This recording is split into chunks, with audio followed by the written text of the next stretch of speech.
ലാളിത്യവും വിനയവും കൊണ്ടാണ് ഒരു ജനത ജയിച്ചത്. ആഹ്ലാദങ്ങളുടെ തിമിർപ്പുകൾ കൂടിയതുകൊണ്ടല്ല ഒരു ജനതയും ജയിച്ചത്. അതുകൊണ്ട് എല്ലാ വിജയവും നമുക്ക് നൽകുന്നത് ഉത്തരവാദിത്തമാണ്. ആ ഉത്തരവാദിത്ത ബോധ്യമാണ് നമുക്കുണ്ടാവേണ്ടത്. എന്നോടും നിങ്ങളോടുമാണ് ഞാനിത് പറയുന്നത്. ആ ഉത്തരവാദിത്ത ബോധ്യം നമ്മൾ ആലോചിച്ച് നോക്കൂ. ഈ ആഹ്ലാദമൊക്കെ കഴിഞ്ഞാൽ ഇവിടെ ഇങ്ങനെ ഈ നമ്പർ ഇട്ട് വെട്ടാൻ നോക്കാണ്. SIR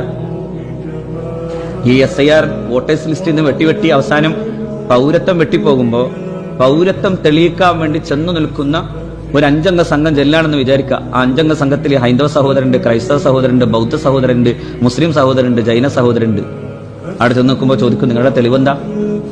അവരൊക്കെ തെളിവൊക്കെ പറഞ്ഞിട്ടൊന്നും കേൾക്കാവുന്ന രീതിയിലുള്ള തെളിവൊന്നുമില്ല. പക്ഷേ അവരെ വേണമെങ്കിൽ ഒരു അഭയാർത്ഥി എന്ന നിലക്ക് രാജ്യത്തിന് സ്വീകരിക്കാം. റെഫ്യൂജീസ് എവിടെ നിന്നൊക്കെ സ്വീകരിക്കാം? പശ്ചിമ ബംഗാളിൽ നിന്ന് ബംഗാളിൽ നിന്ന് വരുന്നവരെയും പാകിസ്ഥാനിൽ നിന്ന് വരുന്നവരും അഫ്ഗാനിൽ നിന്ന് വരുന്നവരൊക്കെ സ്വീകരിക്കാം.